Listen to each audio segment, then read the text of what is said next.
આજે આપણે બધા ભેગા થયા છીએ. લક્ષ્મણભાઈએ આમંત્રણ આપ્યું એટલે હું પરમ દિવસ વડાલીની પેલી બાજુ અંબાજી ત્યાં હતો. હું બધાને કહું છું કે હું કોઈ ગુરુ નથી, જ્ઞાની નથી, સાધુ નથી, સંન્યાસી નથી, સંત નથી. મિત્રો, I am only postman of nature. હું તો કુદરતનો ટપાલી થઈને આવ્યો છું અને કુદરતનો ટપાલી થઈને મરવાનો છું. કારણ કે ગુરુ શબ્દ બહુ વજનદાર, એટલે મને પહેલેથી નાનપણથી એવા સંસ્કારો લઈને આવ્યો છું કે પૂજાવાની કામના તો બિલકુલ નથી. કોઈ મને પગે લાગે, કોઈ યાર આ બધું વ્યવહારિક થાય, પણ અંદરથી મને કઈડે, બધું એ કઈડે, મન ના ગમે. મારા પુસ્તકમાં લખ્યું છે કે આખા જગતનો શિષ્ય, સાહેબ, આખા જગતને તમે ગુરુ કરો અને એકદમ બોટમ પર જતા રહો ને, ત્યારે અંદરનો આત્મા હાઈ લેવલ પર જાય. આ કુદરતનો સિદ્ધાંત છે, કુદરતનો નિયમ છે. વ્યવહારમાં છેક નીચે જતું રહેવું પડે. અને અત્યારે આપણે જોઈએ છે 5 વર્ષ માટે ખુરશી મળી જાય, અહંકાર એટલો ચડી જાય, વ્યવહારની અંદર અહંકાર ચડી જાય, પણ આત્મામાં છેક બોટમ પર જતો રહે. એટલે માન, મોટાઈ, સત્તા, સંપત્તિ, સંબંધોનો જે અહંકાર છે, એ અહંકાર, સાહેબ, તમે જુઓ, ખાસ કહું છું કે કૃષ્ણ ભગવાને 700 શ્લોકનું જે ભાષણ કર્યું, એ જડીબુટ્ટી આપી, એમાં માત્ર ને માત્ર અર્જુનની દ્રષ્ટિ બદલી છે, બહારની કોઈ ક્રિયા નથી બદલી. એ જ ગાંડીવ ધનુષ, એ જ રથ, એ જ યુદ્ધ, બહારનો કોઈ સંજોગ બદલાયો નથી.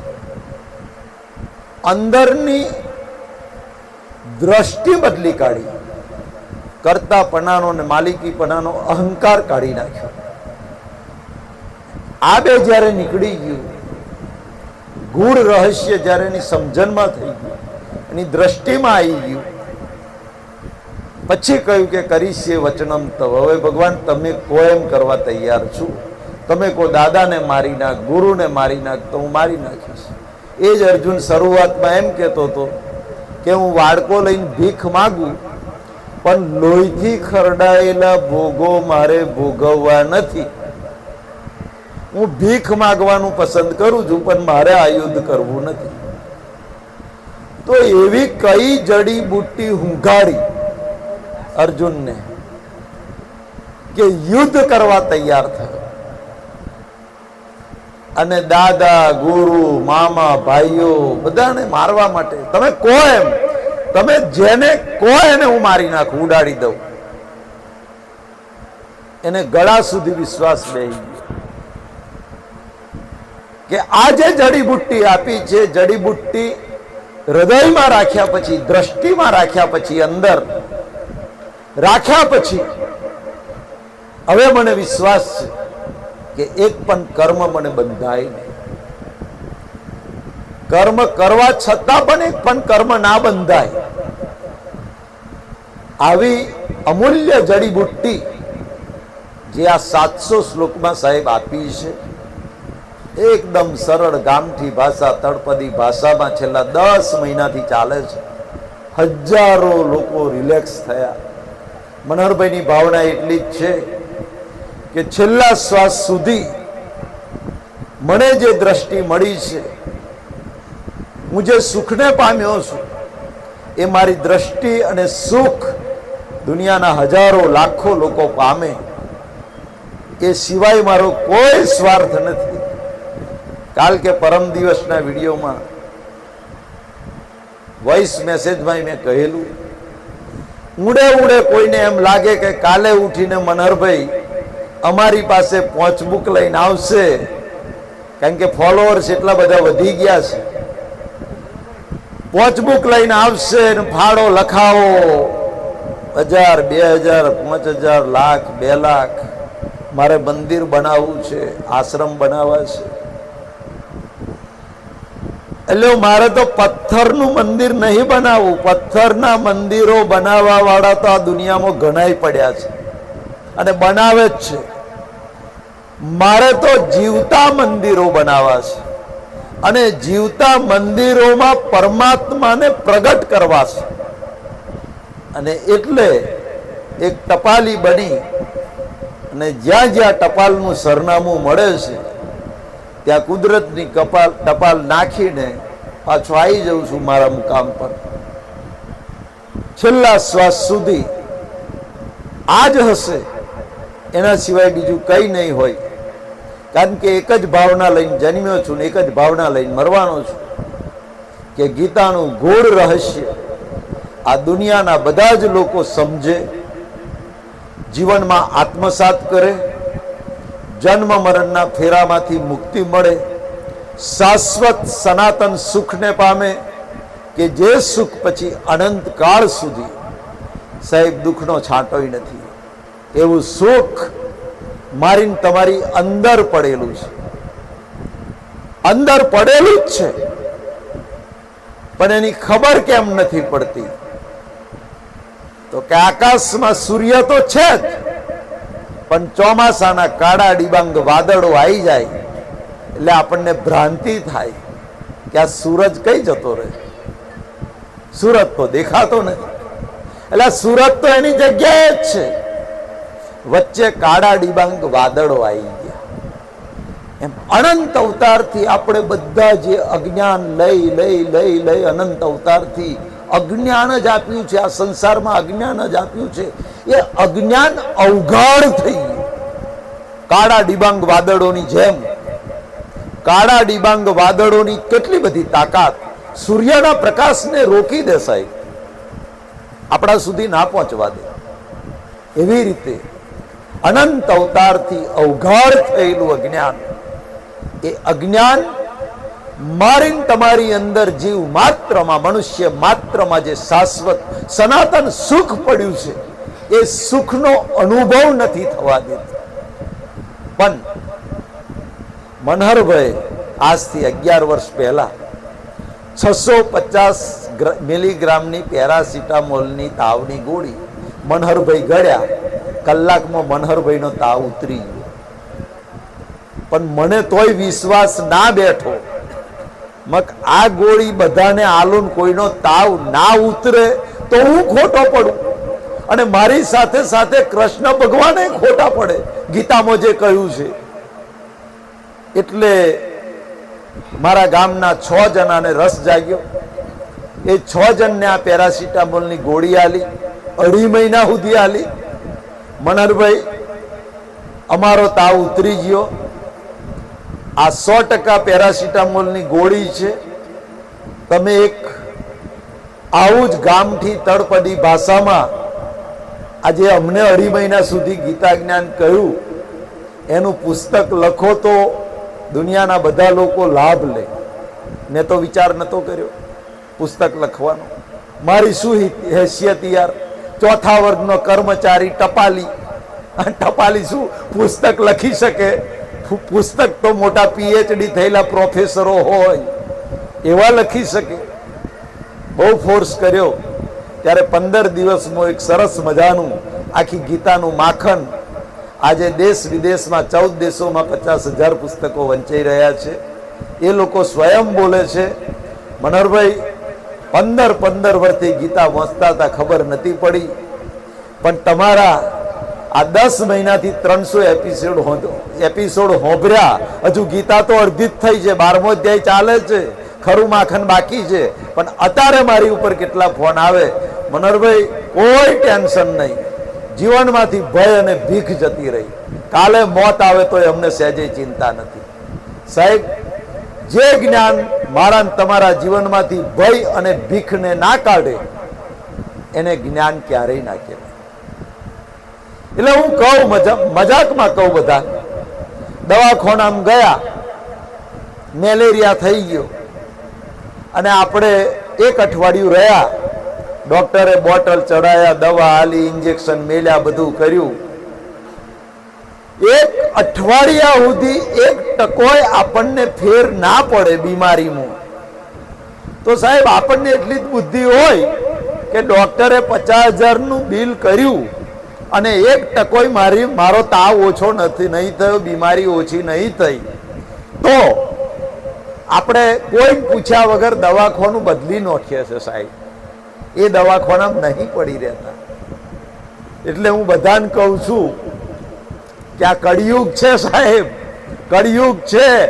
ગંગા સતી બોલેલી, અભન ગંગા સતી, વીજળીના ચમકારે મોતીડા પરો પાનબાઈ, અચાનક અંધારા થાશે.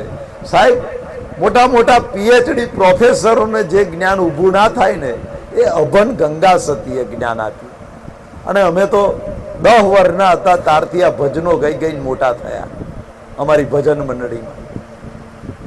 વીજળીના ચમકારે મોતીડા પરોવો પાનબાઈ, અચાનક અંધારા થાશે. મારું તમારું 60, 70, 80 વર્ષનું જીવન એ તો સાહેબ એક વીજળીનો ચમકારો છે. વિચાર કરો, અનંત કાળ પેઢીઓની પેઢીઓ જતી રહી, પેઢીઓની પેઢીઓ જતી રહેશે, એમાં મારું તમારું 60, 70, 80 વર્ષનું આયુષ્ય એ તો સાહેબ વીજળીનો ચમકારો કહેવાય. આ મનહરભાઈનો 57 થયો, વિચાર કરું છું, ખબર નહીં પડી 57 કઈ રીતે જતો રહ્યો. બોલો, વીજળીનો ચમકારો કયો? ગંગા સતી પાનબાઈ ને કે મોતીડા પરો પાનબાઈ, અચાનક અંધારા થાશે. આમાં જ્ઞાન રૂપી મોતીડા પરોવી લેવાના છે. આકાશમાં વીજળીનો ઝબકારો થાય અને એમાં મોતી પરોવવું હોય તો શું કરવું પડે? મોતી એક હાથમાં પકડી રાખવું પડે અને પછી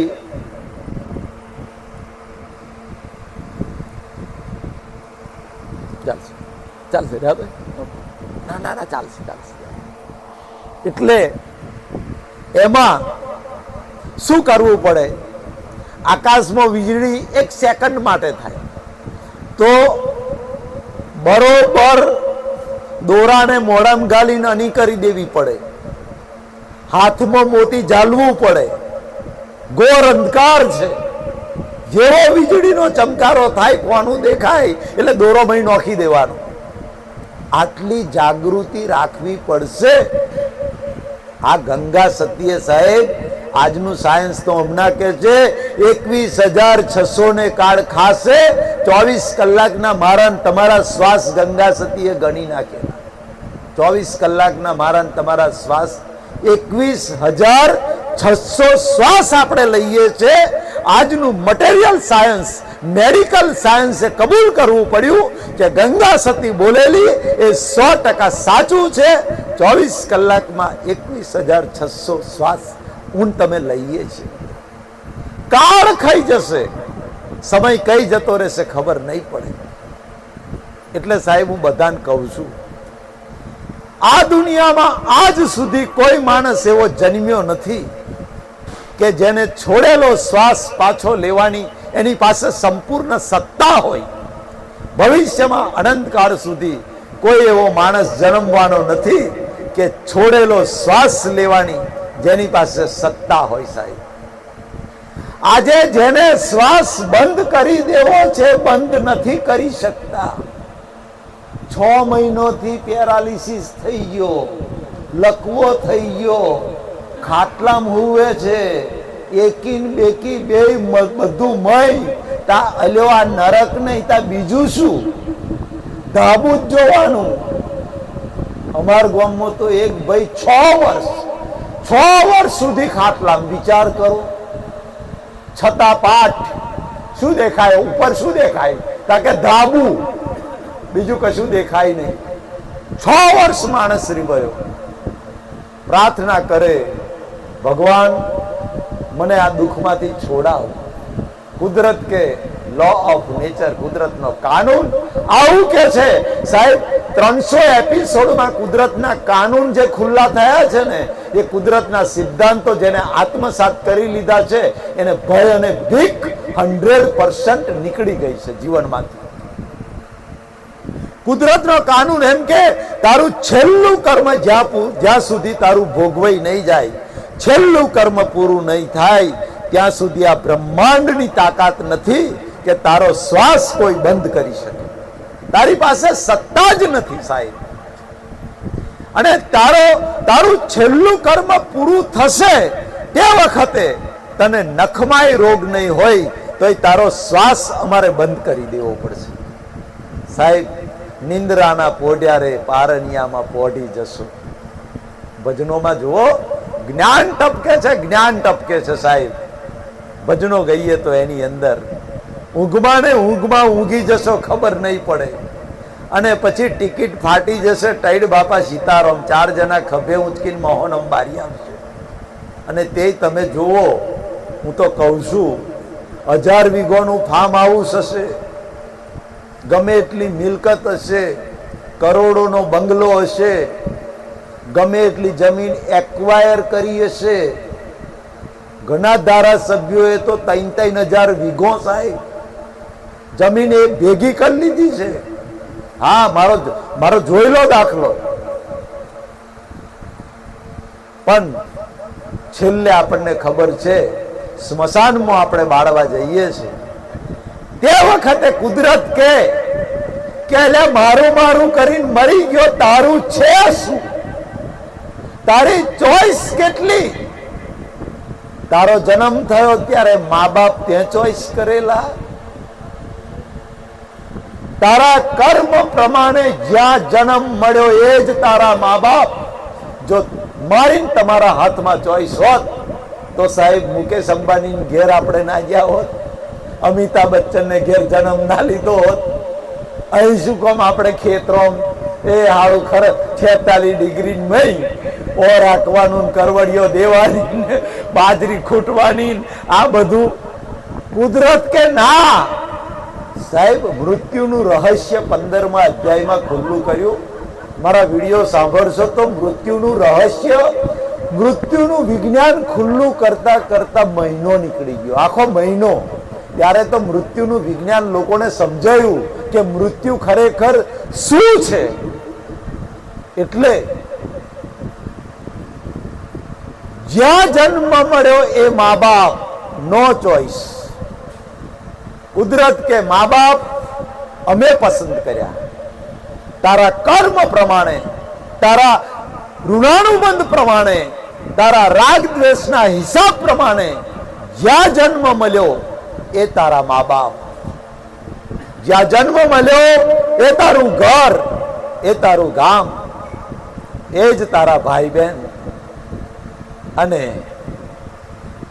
છેલ્લે એમ તું અહંકાર કરતો હોય કે ના, પત્ની તો હું મારી રીતે જ પસંદ કરું, હું જ પસંદ કરું, એ જ લાવું ઘરમાં. સાહેબ 1-2 નહીં 50 છોરીઓ જોઈ હોય, બધેથી કઈ ને કઈ ખોમી કાઢે, કઈ ને કઈ ખોમી કાઢે. અને છેલ્લી એવી લમને લખાઈને આવે કે રોજ હવારોમ 144 ની કલમ લાગુ પડે. તા ભાઈ 50 જોઈ લ્યો અને કેમ આવી લઈને આવ્યો? 6 મહિનામાં ડાયવોર્સ, છૂટાછેડા. કુદરત કે તઈ તારી ચોઈસ નથી, એ તને જે મળી. બાકી કયો મોણા એવું ઈચ્છે કે મને પત્ની 144 કલમ લાગુ પડે એવી મળે? બધા આપણે તો એવું ઈચ્છીએ. પુરુષ હોય તો એવું ઈચ્છવે મારી પત્ની સંસ્કારી મળે, કેરેક્ટર વાળી મળે, લાગણીશીલ મળે. અને બહેનો હોય તો પતિ એવો ઈચ્છે કે મારો પતિ શંકર ભગવાન જેવો હોય, વિષ્ણુ ભગવાન જેવો હોય, આવો હોય. પણ એ ઈચ્છા હોવા છતાં નથી મળતું. એ જ કુદરત કે સાબિત કરે છે કે તારી ચોઈસ નથી, તારી ચોઈસ નથી. કુદરત કે જન્મથી મોત સુધી જે સંજોગો ભેગા કરીએ છીએ એ સંજોગો અમે ભેગા કરીએ છીએ. તારા પાપ પુણ્યના આધારે સુખ દુઃખના સંજોગો ભેગા કરીએ છીએ. એ અમે કરીએ છીએ, તું નથી કરતો. કયા માણસને એવું હોય કે હું બાઇક લઈને નીકળું ને મારો એક્સિડન્ટ થઈ જાય ને આજે તો પગ ભાગીને જ આવું, એવું વિચારીને કયો બાઇક લઈને નેકરે સાહેબ? કોને પગ ભાગવાના અવાજ થાય? ના થાય. ઘેરથી તો નીકળ્યો, એક્સિડન્ટ નથી કરવો છતાંય એક્સિડન્ટ થઈ ગયો અને પગ ભાગી ગયો. એ જ કુદરત કે તારા પાપનો ઉદય હોય તાર સંજોગો અમે ભેગા કરીએ. ભયંકર વાદળ, વીજળીના ગડગડાટ હોય આકાશની અંદર અને વાવાઝોડું હોય, આપણે એવું વિચારીએ કે વીજળી ના પડે, કદાચ મારા પર વીજળી પડશે ને મરી જઈશ. તે એના બીખના મારે આપણે ખેતરમાં હોય અને કડાકા ભડાકા થાય ને તો વડ નીચે જતા રહીએ વીજળીથી બચવા. કુદરત વડ ઉપરથી મોટું ડાર પાડે વાવાઝોડામાં, તે સીધું માથા પર પડે, બ્રેન હેમરેજ થઈ જાય, ત્યાં ટાઈડ બાપા સીતારામ થઈ જાય. એટલે આ તારું છેલ્લું કર્મ પૂરું થાય, આયુષ્ય કર્મ પૂરું થાય એટલે આ બ્રહ્માંડની તાકાત તને ના બચાવી શકે. કારણ કે લો ઓફ નેચર, કુદરતના સિદ્ધાંતો છે આ બધા.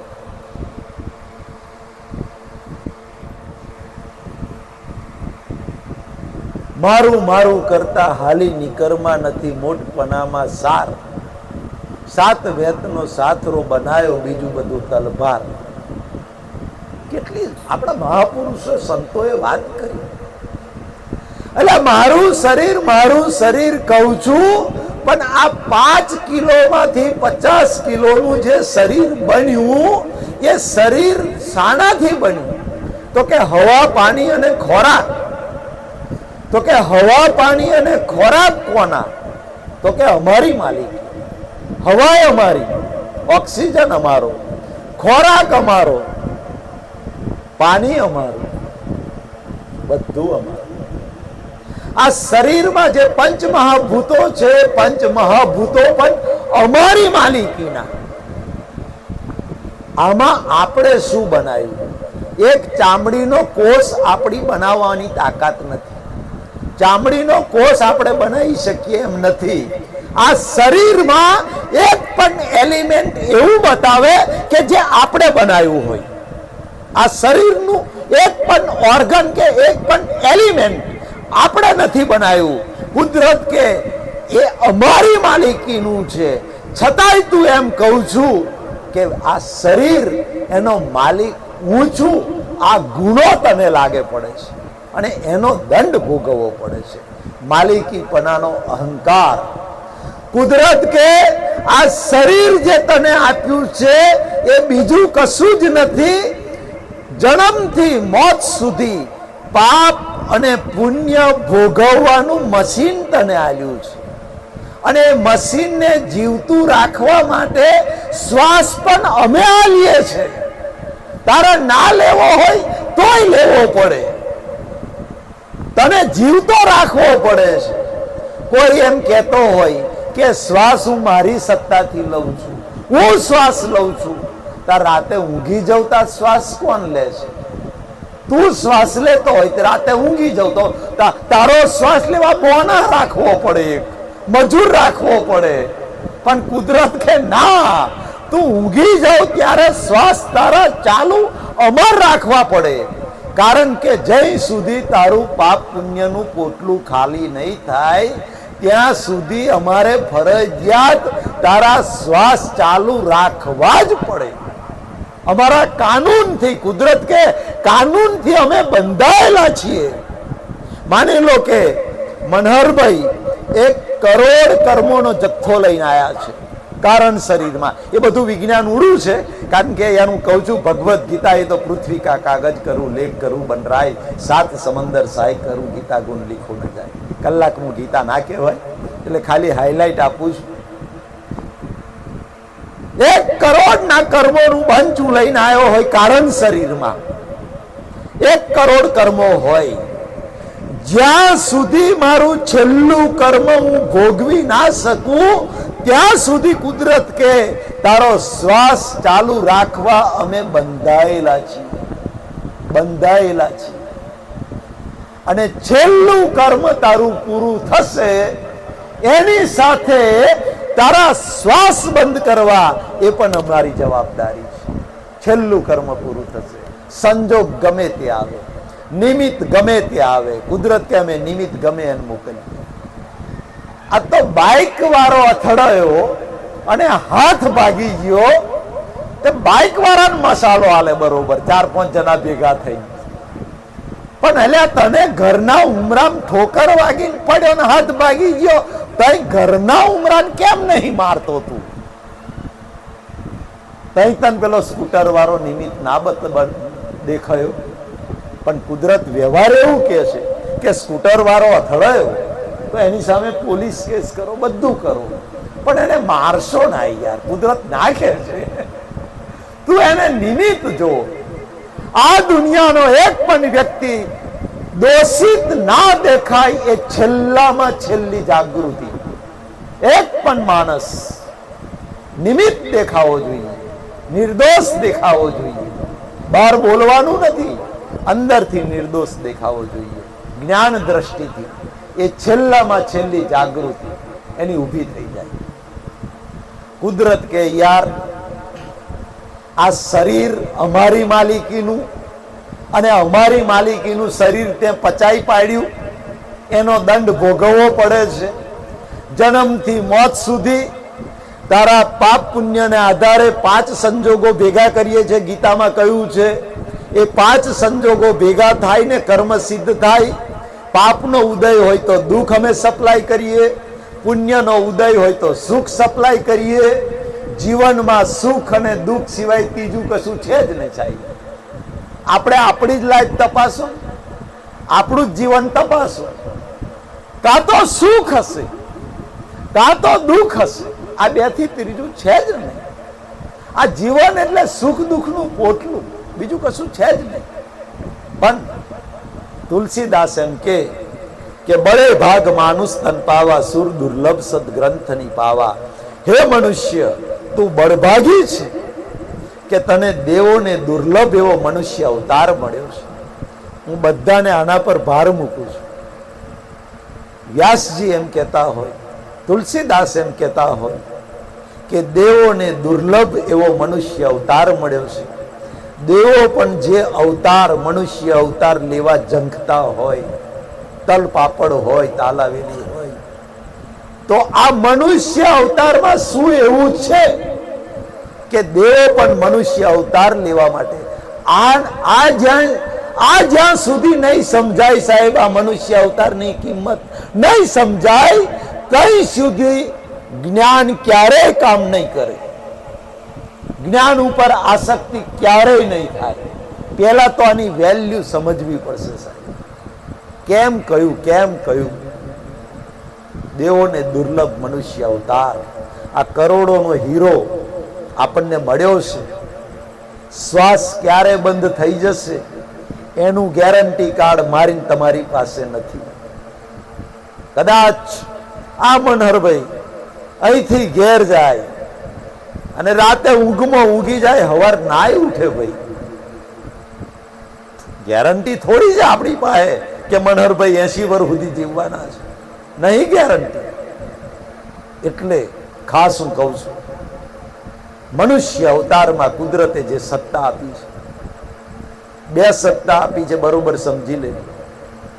એ સત્તા દેવો પાસે પણ નથી, જાનવરમાં પણ નથી, અને નર્ક ગતિમાં પણ નથી. માત્ર ને માત્ર મનુષ્યને 2 સત્તા કુદરતે આપી છે. એ સત્તા જો માણસ સમજી જાય ને તો સાહેબ એનો બેડો પાર થઈ જાય. કઈ સત્તા બરાબર ધ્યાનથી સાંભળજો.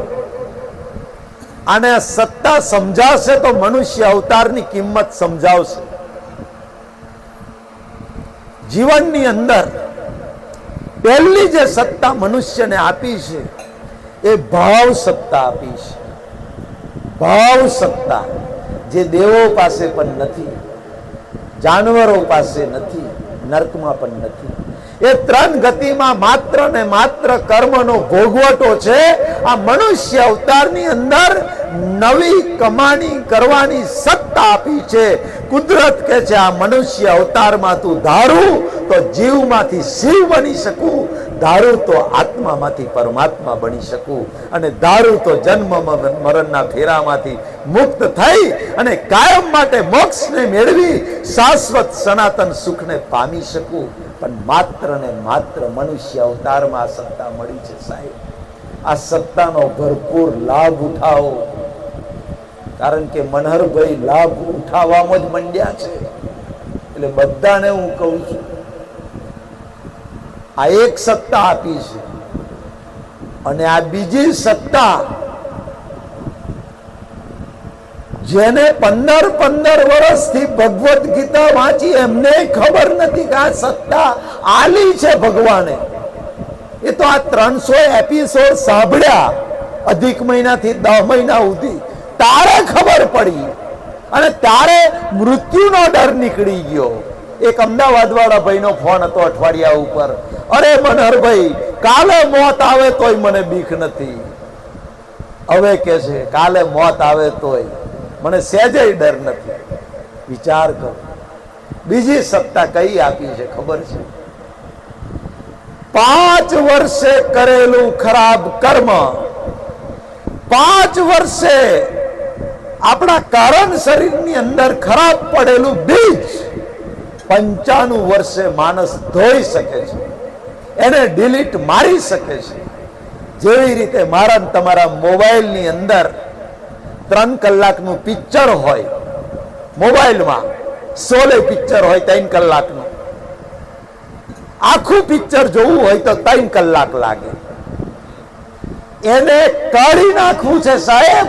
આપણને ના આવડે, કોઈ જવાનિયાન કહો, કોઈ છોકરાને કહો, આ 16 પિક્ચર 3 કલાકનું છે, 3 કલાકનું પિક્ચર કાઢતા 3 કલાક લાગે ને. મોબાઈલમાં પિક્ચર છે 3 કલાકનું, 3 કલાકનું પિક્ચર મારે કાઢવું હોય, એક સીન કાઢવું હોય તો મારે 3 કલાક જોઈએ કે ના જોઈએ? એ પિક્ચરને કાઢી નાખવા ના જોઈએ. ખાલી કોઈ છોકરાને કહો સાહેબ વિડીયોમાં જઈને ડિલીટ નું બટન દબાવે, એક આંખના પલકારામાં તમારું પિક્ચર ગાયબ થઈ જાય. એ સત્તા મનુષ્ય અવતારમાં મળી છે, અને ગેરંટી સાથે હું મારી જોખમદારી પર કહું છું, આ સત્તા કોઈને મોટા ધર્મ ધુરંધરોને ખબર નથી સાહેબ કે આ સત્તા કુદરતે આલી છે.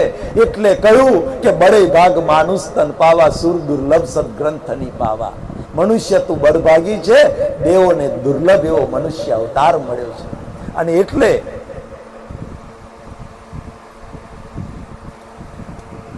આ કુદરતનો કાનૂન એક મેં દાખલાથી સમજાયો છે મારા એપિસોડમાં. કઈ રીતે સમજજો બરાબર, એટલે બરાબર ગેડમાં બેહી જાય. આપણે તો શું છે, ગીતા જ્ઞાનમાં નથી કહેવું, કારણ કે એ સમય નથી આપણી પાસે. મારે વેલ્યુ સમજાવી છે મનુષ્ય અવતારની અને ગીતાના જ્ઞાનની. આ બેની વેલ્યુ સમજાવી છે. પરીક્ષા ચાલુ હોય, વિદ્યાર્થી પરીક્ષા આપવા જાય એટલે પેપર લખવાનું ચાલુ કરે. 3 કલાકનું પેપર હોય, પેપર લખવાનું ચાલુ કરે, પહેલી 5 મિનિટમાં એક જવાબ એનાથી ભૂલથી ખોટો લખાઈ ગયો. આવડતો તો તોય પણ ખોટો લખાઈ ગયો. હવે પેલો વિદ્યાર્થી તો પેપર લખે જ છે. આ બધા આપણે કોલેજમાં ગયા છો ને, કોલેજની અંદર એટલે 3.5 કલાકનું પેપર હોય. પહેલી 15 મિનિટ વાંચવા આલે, પેપર આખું વાંચીએ. કારણ કે મારે તો સ્કૂલમાં જ છું, એટલે છોરોને પરીક્ષા લઉં છું, બોર્ડમાં સુપરવિઝનમાં જાઉં છું, પેપર તપાસવા જાઉં એટલે ખબર. પહેલા 15 મિનિટ પેપર વાંચવાનું, પણ છોરાએ ભૂલ શું કરી? પહેલો પ્રશ્નનો જવાબ લખ્યો એ ખોટો લખી દીધો. એને ખબર નથી કે મેં ખોટો લખ્યો, એને ખબર નથી કે મેં આ ખોટો લખ્યો છે. 3 કલાક સુધી પેપર લખ્યું 100 માર્કનું. છેલ્લે વોર્નિંગ બેલ પડે, વોર્નિંગ 2 ટકોરા પડે, 15 મિનિટ બાકી રહે. એટલે અમે છોરોને કહીએ કે હવે સપ્લિમેન્ટરી નહીં મળે, સપ્લિમેન્ટરી દોરો બાંધી દો અને દોરા બાંધીને પેપર લખો. આપણે બધા ભણ્યા છે એટલે ખબર છે. 15 મિનિટ વોર્નિંગ બેલ પડે પછી સપ્લિમેન્ટરી નહીં હાલવાની. એ 15 મિનિટમાં શું કરવાનું? વોર્નિંગ બેલનો અર્થ સમજજો બરાબર. વોર્નિંગ બેલ પડ્યા પછી વિદ્યાર્થીએ આખું પેપર ચેક કરવાનું હોય, પહેલેથી છેલ્લે સુધી. મેં જે લખ્યું છે એ બરાબર છે કે કોઈ જગ્યાએ ખોટું લખાઈ ગયું છે. હવે પેલો વિદ્યાર્થી જેને પહેલો જ 5 માર્કનો પ્રશ્ન ખોટો લખી દીધો, વોર્નિંગ બેલ પડે એટલે ચેક કરે, ખબર પડી કે પહેલો પ્રશ્ન ખોટો લખાઈ ગયો, એના પર લીટો મારી, ચોકડો મારી અને બીજા પેજ પર સાચો જવાબ લખી દે. સાહેબ, સાચો જવાબ લખી દે. પેપર તપાસનારા પરીક્ષકે 5માંથી 5 માર્ક આલવા પડે. પણ વોર્નિંગ બેલ પડ્યા પછી જો એ વિદ્યાર્થી પેપર ચેક ના કરે તે 5માંથી 0 આવે સાહેબ. અને વોર્નિંગ બેલ પડ્યા પછી ફાઇનલ બેલ પડે એટલે પેપર કઈ જતું રહે? સુપરવાઇઝરના હાથમાં. ભેગું કરી લે. માની લો કે 60 માર્કનું લખ્યું વિદ્યાર્થીએ, ઘેર ગયો, ઘેર ગયા પછી આખું પેપર કડકડાટ મોડે કરી દે, બધા જવાબો મોડે કરી દે અને રિઝલ્ટ આવે 60 માર્ક આયા. તે દાડ સાહેબ ને એમ કે સાહેબ મન તો 100 માર્કનું પેપર કડકડાટ જવાબો મોડે આવડે છે, તો હોમોથી હોમ કેમ ના આયા? સાહેબ કે 3 કલાક તો તું 3 કલાકનું પેપર હતું, એમાં હોય એવો માર્કનું લખવાનું હતું. 60 માર્કનું લખ્યું પેપર સુપરવાઇઝરના હાથમાં જતું રહ્યું, તારા 60 માર્ક ફિટ થઈ ગયા. હવે આખું પેપર કડકડાટ મોડે બોલી જવું તોય 60માં એક વધે ના કે એક ઘટે ના. સાહેબ, આ સત્તા મનુષ્ય અવતારમાં મળી છે. 5 વર્ષે લખેલો ખોટો જવાબ 95 વર્ષે વોર્નિંગ બેલ પડે, શ્વાસ ચાલુ હોય અને ખબર પડે અને પેપરને એક વખત ચેક કરી લો. એ પેપર એ ખોટા જવાબને સુધારી સાચો જવાબ લખી દો. સાહેબ, કુદરતને 100માંથી 100 માર્ક આપવા પડે. તાકાત નથી. હું કહું છું ગીતા જ્ઞાન 1% આત્મસાત કરે એના માટે જાનવર ગતિને નર્ક ગતિના દરવાજા કાયમ માટે બંધ થઈ જાય છે. સાહેબ, આ હીરો, કરોડોનો હીરો અહીં પડ્યો છે. અને એ વોર્નિંગ બેલ વિદ્યાર્થી પડે ને એમ આપણે વોર્નિંગો આવે જ છે. 50 થાય પછી વોર્નિંગો ચાલુ થાય, માથે સફેદ આવવા મળે ભાત. એટલે હું પેલા થયા ને, અમે નાના હતા ને તે વખત તો આ બુફે નતું બધું.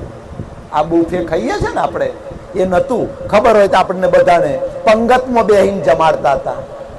જોન આવે ને, પંગતમાં બેહીને જમાડીને બધા પીરસનિયા પીરસતા હતા. હવે અમે સ્નેહ મિલન આપણું રાખેલું.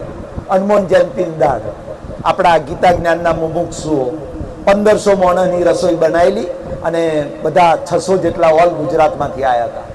તો બધો બેહાડીને જમાડેલા, બુફે નહીં, પતરાળાને ભાઈ. તો એમાં તમને ખબર હોય તો આપણે જ્યારે જમતા હતા ને, બેહાડીને જમાડતા હતા ને, ત્યારે ગઈડિયા જે હોય ને, સિનિયર પાછા આપણા, એ ગઈડિયા ધોતીઓ પકડીને એક પંગથે મોટા મારે. ઓમ મોટા મારીને પતરાળો જોવે શું બાકી છે. એટલે અહીં મોહનથાળ બાકી છે, આવા દે. અહીં શાક બાકી છે, આવા દે. બહુ સરસ વ્યવસ્થા હતી. અને જોન આવી હોય ને તો આખા ગામનું એક ફર્યું બાકી ના હોય. આખા બધા ફરિયમ પંગથો જ હોય બધી. અને 50-60 જણા પીરવવા વાળા હોય અને પેલા ધોતિયો વાળા એક છેડો ધોતિયાનો પકડી અને ફરતા હોય સુપરવાઇઝર, કઈ પંગતમાં કઈ આઈટમ બાકી છે એટલે બૂમો પાડે, બધું પીરસાઈ દે. મારા જેવો હોય યાર, જોડે ભાઈબંધ બેઠો હોય એટલે વાતો કરતો હોય. મોહનથાળનો ચકતો આવે, પેલા ભાત ના આવે. બધાને ખબર હોય, નવા જવાનીઓને ખબર નહીં હોય, ભાત અપૂસન આવે. અપૂસન ખબર છે? અપૂસન એટલે મોહનથાળ આવે, ભાત અપૂસન એટલે આટલો ભાત મેલે સહેજ, અપૂસન નો એમ, શકન નો ભાત. વધારે ભાત માગો તોય ના હાલે. આવી સંસ્કૃતિ હતી આપણી. અને મોહનથાળ મેલે. હાલો મોહનથાળ ખાધો, મનહરભાઈ ચહકો લાગ્યો, હાલો મોહનથાળ હારો છે, પણ મોહનથાળ હારો છે. મનહરભાઈ મોહનથાળ ખાવાને બદલે જોડે ભાઈબંધ બેઠો ને એની જોડે વાતો એ વર્ગ્યા. મનહરભાઈ વાતો એ વર્ગ્યા. તે પેલો મોહનથાળ ખાવાનો રહ્યો, વાતો જ નહીં પડ્યા. તે ખૂંચા વાળો મોહનથાળ વાળો છે ને 2-3-4 વખત આવે મોહનથાળ કરતો કરતો. તા મનહરભાઈ વાતો વર્ગ્યા, મોહનથાળ લેવાનું ભૂલી ગયા. ખાવો તો 2-4 ચકતો, પણ પેલું અડધું ચકતું ખાધું ને વાતો વર્ગ્યા. પછી બધા પેલા ધોતિયા વાળા હોય ને એ જોવે, હા 4 વખત ચકતો આયો, મોહનથાળ આયા, ચાલો હવે બધા મેલી દો, ચકતા વાળા મેલ દો ખૂંચા, હવે ભાત કાઢો બધા ભાત. એટલે ભાતના ખૂંચા 20-25 રેડી જ હોય અને દાળનો કમંડર રેડી હોય. એટલે તમારે જેમ તબેલામાંથી ઘોડા નીકળ્યા હોય ને એમ પેલા હટાક દઈને ભાતના ખૂંચા લઈને નીકળે ભાત આલવા. તા મનહરભાઈ વિચાર કરે, ઓ હાડું ચકતું અડધું ખાધું, મારે તો 4-5 ચકતો ખાવો હતો. પછી હું પેલા ગઈડિયા ધોતિયા વાળાને કહું, ચકતો લાવો. 4 વખત ચકતો વારો આવ્યો તા ઊંઘતો તો 4 વખત ફર્યા. હવે ભાત આવ્યો, હવે ચકતો ના આવે. આ જવાનીનો ચકતો જતો રહ્યો સાહેબ. ગોલ્ડન યર મારા ને તમારા. એ ચકતો વાતો કાઢી અને ચકતો વાપરી નો છો, ના ખાધો. અને 50 વર્ષ પછી માથા પર ભાત આવ્યો, દોરો ભાત. તે મારા બેટા તો કે ભાત ને ડાઈ મારે છે અને કારો કરે છે. એ ભાત આવ્યો એટલે નાત પૂરી. ભાતની પાછળ દાળ આવે, દાળ ભાત ખાધું પછી હાથ ધોઈ નાખવાના, પછી ચકતોય ના આવે, રમકડોય ના આવે, વાલય ના આવે, બટાકોન કશુંય ના આવે. ભાત ને દાળ ખાઈને ઊભા થઈ જવાના. સાહેબ એ નોટિસો આપણે 50 વર્ષ પછી ચાલુ થઈ જાય છે.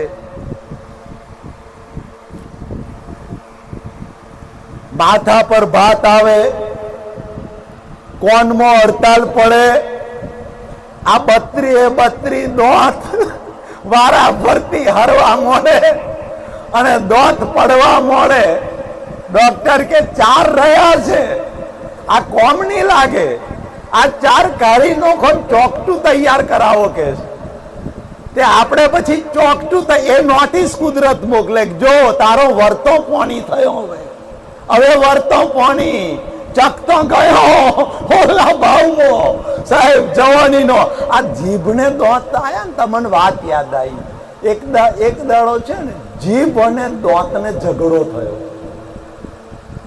તો જીભ પેલા દોત ડંફાસ મારે, રોપ મારે. જો કે અમે 32 જણા છીએ અને તું એકલી શું કે સહેજે આઘી પાછી થઈ ને તો કાપી નાખશું કે સાહેબ. અને બધોને બોલો અનુભવ હશે, અહીં જેટલા બેઠા છીએ ને આપણે જીવનમાં એક વખત તો જીભ કપાઈ જશે, કચરાઈ જશે. ખાતો કોઈક વખત તો જીભ કચરાઈ જાય. 32 દોત કે છોનમોની રહેજે, નહીતર તો અમે 32 જણા છીએ, તને નહીં છોડીએ કે કાપી નાખશું.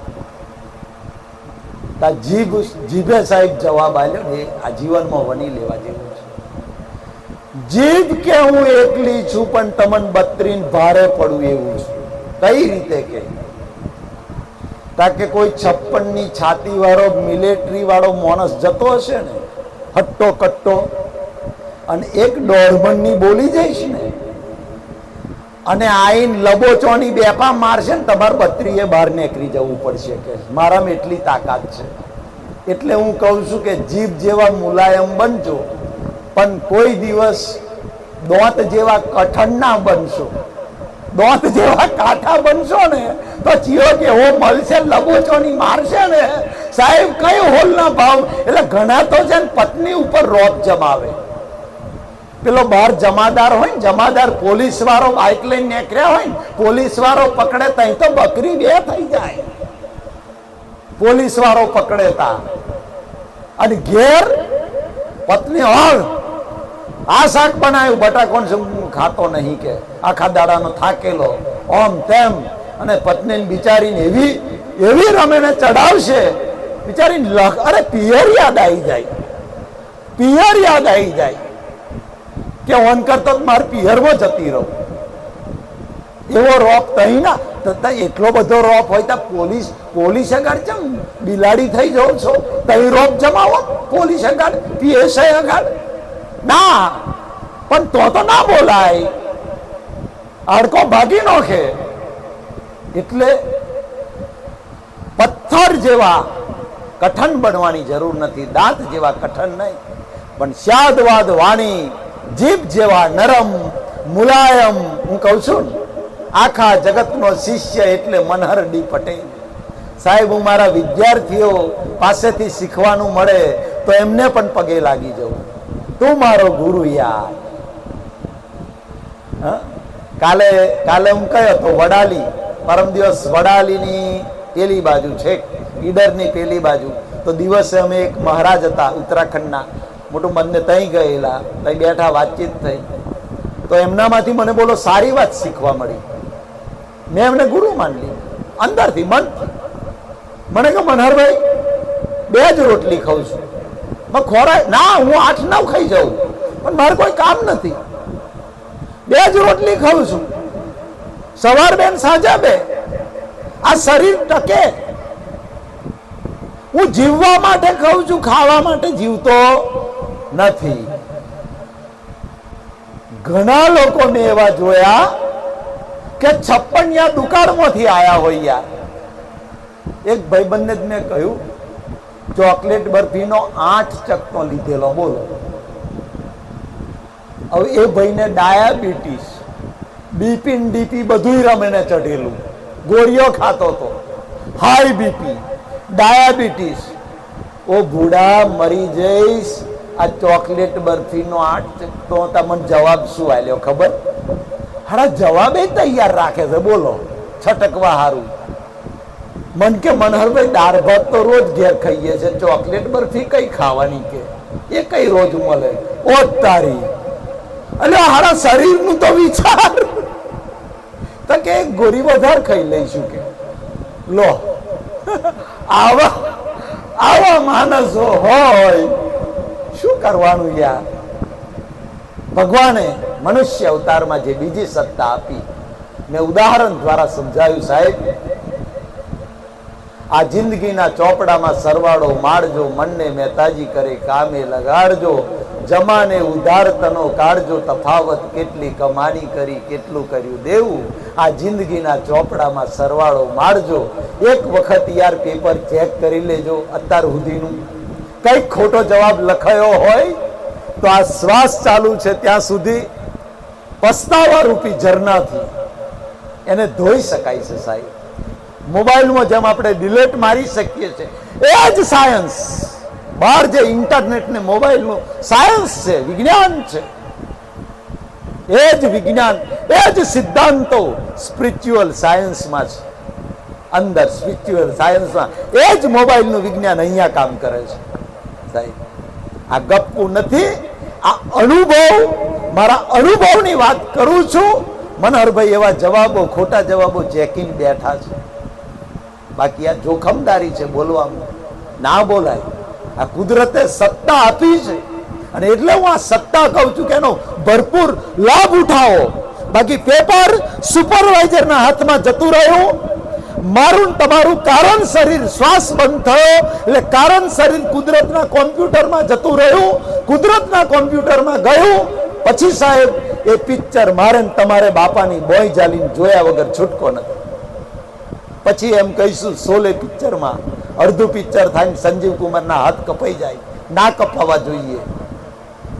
થિયેટર વાળાને કહેશો આ શોલે પિક્ચરમાં સંજીવ કુમારના હાથ ગબ્બરે કાપી નાખ્યા, આવું હોતું હશે? થિયેટર વાળો કહે જા રમેશ સિપ્પી પાસે, ડાયરેક્ટર પાસે. ડાયરેક્ટર પાસે જઈએ, ડાયરેક્ટર શું કહે છે ખબર? જ્યારે શૂટિંગ ચાલતું હતું તારે આવું હતું ને કહેવા, તો આમાં ફેરફાર કરો સાહેબ. અત્યારે મારી તમારી અંદર રીલ શૂટિંગ થઈ રહ્યું છે. એ શૂટિંગ ચાલુ છે ત્યાં સુધી આપણે ફેરફાર કરવાની સત્તા આપણી પાસે છે. અને એનો જીવતો જાગતો ઉદાહરણ કચ્છનો કાળો નાગ જેસલ જાડેજા. એમ કહેવાય કે નાનું બાળક રડતું હોય, ઘોડિયામાં રડતું હોય. અત્યારની બહેનો તો અત્યારની માં તો શું કે ખબર છે, હુઈ જા કે ઊંઘી જા નહીતર બાવો આવશે. કારણ કે મને યાદ છે આપણી બા પણ બીવડાવતી હતી બાવો આવશે બાવો આવશે, એટલે બાવાને બીખને મારે ઊંઘી જઈએ. પણ કચ્છનો જે કાળો નાગ સાહેબ, ઘોડિયામાં ઇતિહાસના પાના સાક્ષી પૂરે કે ઘોડિયામાં બાળક રડતું હોય અને એમ કે ઊંઘી જા નહીતર તો જેસલ બારવટીયો આવે છે. સાહેબ, એ બાળક પણ ઓળખી ગયેલું જેસલ બારવટિયાની ધાક આટલી હતી કે રડતું હોય ઘોડિયા ઊંઘી જાય, આટલી ધાક. જેને પોતાની સગી બેન અને બે ભાણેજને તલવારથી કાપી નાખ્યા, આવું પાપ તો આપણે નથી કર્યું. આપણા જીવનમાં આવો જેસલ જાડેજા જેવો સંજોગ આવ્યો નથી. કશું એની આગળ તો આપણે કશું નથી યાર. અને એ જ્યારે ભાભીએ કહ્યું કે જો તમે ખરા બારવટિયા હોય તો જાઓ સૌરાષ્ટ્રમાંથી સતી તોરલ, તોડી ઘોડી, તોરલ નાર અને તોડી તલવાર બંને લઈને આવો તો હું માનું કે તમે હાચા બારવટિયા છો. એટલે કહ્યું શબ્દ સંભાल के बोलिए शब्द को हाथ नहीं पाओ, एक शब्द है औषधि और एक शब्द है गाव. હા, શબ્દોમાં છે ને એનું અર્થઘટન મારો પ્રોગ્રામ ગમત સાથે જ્ઞાન હોય. એક કાકાને ખબર જોવા ગયો તો પેટમાં દુખતું હતું, તો વાડામાં પપૈયાનું ઝાડ હતું મોટું, પપૈયો લાગેલો. તે કાકા પપૈયા ઉપર લટકીને બેઠેલા ઝાડ ઉપર. ખબર, કાકા પેટમાં દુખે છે ના ઝાડ ઉપર પપૈયા ઉપર લટકી રહ્યા છો. કઈક દવાખાને જો ગોળીઓ લાવો. અરે મનહરભાઈ ગોળીઓ લાયો, બધું લાયો કે ગોળીઓ ગળ્યો હોવ, પણ ડોક્ટરે એવું કહ્યું છે કે 2 દાડા પપૈયા પર રહેજો. બોલો, હવે ડોક્ટરે કહ્યું કે 2 દાડા પપૈયા પર રહેવાનું. આવો એવું સમજો પપૈયાના ઝાડ પર ચડી રહેવાનું. એટલે કહ્યું ને કે શબ્દની જે તાકાત છે, એક શબ્દ હું કહું છું સાહેબ, ભગવત ગીતાનો એક શબ્દ જો માણસ ખાલી એક વિજ્ઞાન જે ખુલ્લું કર્યું, હે અર્જુન, જ્યાં જ્ઞાનીઓ ઉગે છે ત્યાં સંસારીઓ જાગે છે, અને જ્ઞાનીઓ જાગે છે ત્યાં સંસારીઓ ઊંઘે છે. બીજો એક શ્લોક કયો, અર્જુન, અકર્મમાં કર્મ અને કર્મમાં અકર્મ જે જુએ છે એ બુદ્ધિશાળી માણસ છે, કર્મ બંધનમાંથી છૂટી જાય છે. આને હળહડાટ સાહેબ જેમ છે એમ પચાઈ દે ને, 2-3 ભાવમાં મોક્ષ થઈ જાય, એની મુક્તિ થઈ જાય. પણ સાચી સમજણથી પચાવે છે. એની સાચી સમજણ જે છેલ્લા 10 મહિનાથી યુટ્યુબના માધ્યમથી હજારો લોકો લાભ લઈ રહ્યા છે મિત્રો. એટલે એક ભાઈબંધ તો કંપનીમાં હાથ આવી ગયો, લાઈવમાં ખબર જોવા જો, મશીનમાં હાથ આવી ગયો. તો મશીનમાં હાથ આવ્યો, ગયો તો પાટો બોધેલો હતો, આખો હાથ 8-10 કડકા થઈ ગયેલા, પ્લાસ્ટરનો પાટો મારેલો, હરિયાનો ખેલા. દાપન કર્યું મેં. એટલે ભાઈ મગ ભગવાનનો પાડમોન કે ડાબો હાથ મશીનમાં આવ્યો, જો કદાચ જમનો આવ્યો હોત તો ખાવા પીવાની લખવાની આ બધી તકલીફ થાત. કે મનહરભાઈ એમ તો મારા બુદ્ધિ છે કે મશીનમાં આયલો જમનો પણ ખેંચીને ડાબો ગાલી દીધો. લો આ લો કઈ વાત કરવાની. આ કચ્છનો કાળો નાગ યાર, અને જે વખતે તોડી તલવાર, તોડી ઘોડી, તોડી નાર, ત્રણેયને લઈને કચ્છની ખાડીની અંદર આપણને ઇતિહાસના પાના એમ કે નાવડાની અંદર સતી તોરલ અને બારવટીયો જાડેજો એ સાહેબ ખાડીની અંદર બરાબર વચમાં આવે, ભયંકર તોફાન આવે. ભયંકર તોફાનની અંદર મોત દેખાયું. જે માણસ સાહેબ કોઈથી ના ડરે ને એ મોતથી ડરી જાય. મૃત્યુનું એક કડવું સનાતન સત્ય એવું છે. ભલા માણસ મોતથી ડરી ગયા યાર. સિકંદર દિગ્વિજયી રાજા મોત સામે આવ્યું ને, વૈદોને કહ્યું, વૈદોને સિકંદરે, હા, અડધું રાજ લખિયાલું મને બચાવી લો. મારું અડધું રાજ વૈદોને કે લખિયાલું, મારે મરવું નથી. મારું સપનું છે ચક્રવર્તી રાજા બનવાનું. એ સપનું મારે પૂરું કરવું છે, મને બચાવી લો. વૈદો કે આ દુનિયામાં કોઈ તાકાત એવી નથી તમને બચાવી શકે. બસ તમારું મૃત્યુ નિશ્ચિત છે. મારે તમારે એક દિવસ એવો શબ્દ સાંભળવો પડશે સાહેબ. મારે તમારે બધાએ, ડોક્ટર એમ કહેશે છોકરાઓ, બસ હવે બાપને ઘેર લઈ જાઓ, જ્યાં સુધી જીવે ત્યાં સુધી સેવા કરો. આ શબ્દ મારે તમારે એક દિવસ સાંભળવાનો જ છે, એમાં કોઈ શંકા નથી. કોઈ કહેતો હોય મૃત્યુ નિશ્ચિત છે. આ દુનિયાનું સૌથી મોટામાં મોટું આશ્ચર્ય એટલે મૃત્યુ. જે માણસ જાણે છે, પોતાની આંખો સામે પોતાના સગાવાળાઓને મરતા જુએ છે, છતાંય પોતે નથી મરવાનો એવું જીવન જીવે છે, એ આ દુનિયાનું સૌથી મોટામાં મોટું આશ્ચર્ય છે. અને દરિયાની વચ્ચે ભયંકર તોફાન, અને તોફાનની અંદર નાવડું ડૂબવાની તૈયારી. સામે મોત દેખાયું. ખાલી સતી તોરલ હતી. તોરલને કહ્યું, મારે મરવું નથી. જેસલ એટલો બારવટીયો પણ મોતથી ડરી ગયો, સાહેબ મારે મરવું નથી, મને ગમે એમ કરીને તું બચાવી લે. ત્યારે સતી એટલું કહેલું તોરલે, આજ સુધી જેટલા પાપો કર્યા છે એ બધા જ પાપોની મારી સામે માફી માગી. કારણ કે તારા પાપોના વજનથી આ નાવડું ડૂબી જશે. અને તે વખતે સાહેબ જેસલ જાડેજાએ, મેં જેમ કહ્યું ને કે 5 વર્ષે કરેલું ખરાબ કર્મ 95 વર્ષે ધોઈ શકાય છે, એનો આ જીવતો જાગતો દાખલો. આખું વિજ્ઞાન છે એનું, કેવી રીતે ધોવાય છે.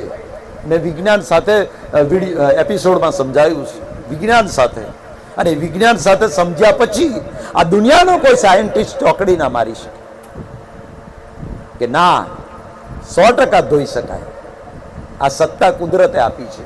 દેવો પાસે નથી આ સત્તા, જાનવરો નર્કમાંય નથી, આપણા પાસે જ છે આ સત્તા. અને એટલે જેસલ જાડેજાએ પોતાના પાપોની કબૂલાત કરી લીધી કે થોડી સરોવર પાડ તમે વિચાર, થોડી સરોવર પાડ તોડી રાણી, થોડી સરોવર લૂટી કુંવારી જાન સતી રાણી, સત વિસુ મોડ બંધા મેં માર્યા, બેની ભાણેજને મેં ડૂબ્યા, બેની ભાણેજને મારી નાખી. કેટલા બધા ચરતી વાડેલી ગાય તોડી રાણી. પાપો ગણાવતા જેસલ થાકી ગયો અને છેલ્લે તોરલના પગમાં પડીને બોલી ગયો, હું થાકી ગયો, મારા પાપો એટલા ભયંકર પાપો મેં કર્યા છે, મારા જીવનની એક સેકન્ડ એવી નથી કે જેમાં મેં પાપ નથી કર્યું, હું કઈ રીતે ગણાવું. અને છેલ્લે તોરલના પગમાં પડીને બોલી જાય, મારા જેટલા માથાના વાળ છે ને, આ વાળ જેટલા વકર્મ એટલા પાપો તો મેં કરી દીધા છે. તોડી રાણી મને બચાવી. સાહેબ ખરા હૃદયથી કરેલું પ્રાયશ્ચિત, હાર્ટલી કરેલું પ્રાયશ્ચિત ગમે એવા કર્મને ધોઈ શકે છે. આ વિજ્ઞાન છે આખું. કઈ સુધી? જ્યાં સુધી આ શ્વાસ ચાલે છે, અંદરનું કારણ શરીર, જે પ્રોગ્રામ તૈયાર થાય છે, શૂટિંગ તૈયાર થાય છે, તમે બદલી શકો છો. દરેક મનુષ્યને આ સત્તા આપી છે, પણ એના માટે જ્ઞાન જોઈએ, અંદરની જાગૃતિ જોઈએ. ગુસ્સો ખરાબ છે એવું મને ભાન છે. ગુસ્સો થઈ ગયો એ તો પ્રકૃતિનો સ્વભાવ છે, પણ મારી પાસે જ્ઞાન હોય તો ગુસ્સો થયા પછી અંદર હાર્ટલી ફિલિંગ થાય કે ગુસ્સો ખરાબ છે. એવું હાર્ટલી ફિલિંગ થયું, એ ગુસ્સાની પ્રકૃતિ તમારી ઉડી ગઈ. એનું બીજ 100% ના પડે, મારી ગેરંટી. આવતા ભવે ગુસ્સાની પ્રકૃતિ નીકળી જાય. આ સત્તા આપી છે. એક સાધુ, એક બ્રહ્મચારી કોઈ રસ્તા પર કોઈ આશ્રમમાં બેહી ગયો હોય, ભગવા કપડા હોય, માથે જટા હોય, ગળામાં 8-10 માળાઓ હોય, બધું જ હોય સાહેબ. કુદરત કે અમારે ત્યાં તારી ક્રિયાની કિંમત નથી. ક્રિયાની કિંમત નથી, તારા ભાવની કિંમત છે. એટલે સાહેબ આપણા શાસ્ત્રોએ કહ્યું, જેવો ભાવ એવો ભવ, જેવી મતિ એવી ગતિ, જેવી ક્રિયા એવો ભવ કોઈ શાસ્ત્રમાં નથી કહ્યું. અમારી નજર તારા ભાવ ઉપર છે. તારો ભાવ શું છે અંદર? ભાવ પ્રમાણે કર્મ બીજ પડે છે, અને એ કર્મ બીજને આધારે તારી ગતિ નક્કી થાય છે. જાનવર ગતિ, નર્ક ગતિ, સ્વર્ગ ગતિ, મનુષ્ય. બહારથી દેખાય સાધુ, બ્રહ્મચારી, સંન્યાસી, જ્ઞાની પુરુષ, પણ કોઈ 20-22 વર્ષની કોઈની મા બેન દીકરી આમ પસાર થતી હોય, અને એ સાધુની અંદર બહારનો પહેરવેશ તો સાધુ જેવો છે, પણ અંદર જો વિષય વાસનાનો કીડો સળવળે, કુદરત કહે છે કે તું અધોગતિમાં જવા. ભલે તે ભગવા પહેર્યા છે, ભલે તે જટા બાંધી છે, અમે બહારનું નથી જોતા. અંદર સર્વસ્ય ચાહમ હૃદય સન્નિવિષ્ટો, અંદર જે જ્ઞાન પડ્યું છે, તારી અંદર હૃદયની પવિત્રતા, તારી અંદરની દ્રષ્ટિ, જે જ્ઞાન. એટલે હું કહું છું કે ભગવદ્ ગીતા એ આર્ટ ઓફ એક્શન નથી, આર્ટ ઓફ વિઝન છે. દ્રષ્ટિ બદલે છે, અને એટલે એ માણસ અધોગતિને પામે છે. કોઈ કહેતું હોય સંસાર નડે, સાહેબ મારે દાખલો બેસાડવો છે. જે ધર્મ ગુરુઓ, જે જ્ઞાની પુરુષો, જે સાધુઓ, જે સંન્યાસીઓ મોક્ષ મુક્તિની વાત કરે છે, એ મોક્ષ અને મુક્તિ આ સંસારમાં રહીને, પત્ની હોય, બાળકો હોય, મા બાપ હોય, ભાઈ બહેન હોય, 1 કરોડનો બંગલો હોય, 10 લાખની ગાડી હોય, પેન્ટ ને ટી-શર્ટ પહેર્યો હોય, કશું નથી નડતું સાહેબ. કોણ કે છે નડે છે? અર્જુનને શું નડ્યું યાર? અર્જુનને તો 2 હતી, સુભદ્રા અને દ્રૌપદી. આપણે તો એક જ છે. કોણ કે નડે આ જ્ઞાનની અંદર? મનહરભાઈ નહીં નડ્યું યાર. અને એટલે તમે જુઓ, આખી ભગવદ્ ગીતા ફેંદી વળીએ આપણે. અર્જુને પ્રશ્ન કર્યો કે ભગવાન, તમે જ્ઞાનના આટલા બધા વખાણ કરો છો,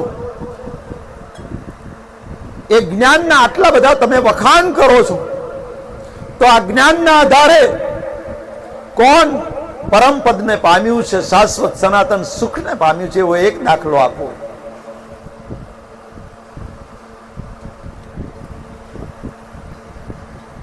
સાહેબ, કૃષ્ણ ભગવાને કોઈ સાધુ, કોઈ સંન્યાસી, કોઈ બ્રહ્મચારીનો દાખલો નથી આપ્યો. આખી ગીતા ફેંદી વળો.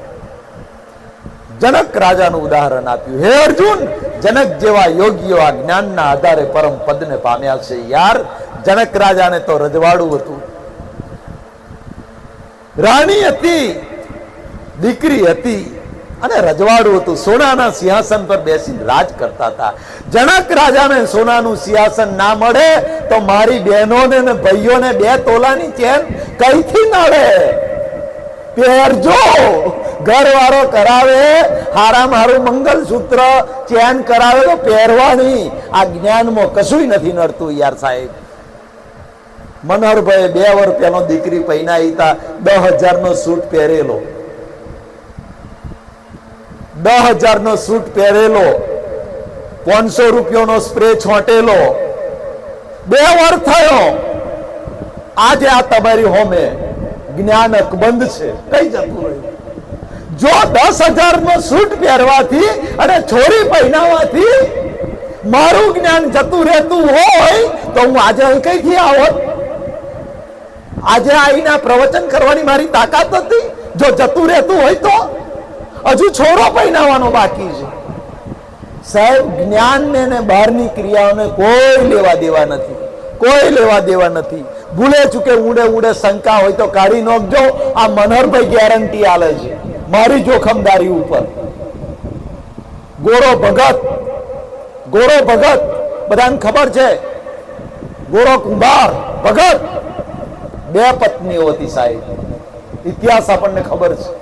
સગી બહેનો 2 એક જ ઘરમાં. શું નડ્યું એને યાર? નરસિંહ મહેતા કઈ ઘર બહાર છોડીને જંગલમાં જતા રહ્યા. જ્ઞાન જંગલમાં ના મળે યાર, ખોટી વાત છે. નરસિંહ મહેતાને છેલ્લા પાછલી જિંદગીમાં જ્ઞાન થયું. એ જ પત્ની, એ જ નરસિંહ મહેતાના બાળકો, એ જ સંસારી ભજનો કરવા વાળો માણસ પોતાની પાછલી જિંદગીમાં જબરજસ્ત જ્ઞાન આપી દીધું. જ્યાં લગી આત્મા તત્વ ચીન્યો નહીં ત્યાં લગી સાધના સર્વ જૂઠી.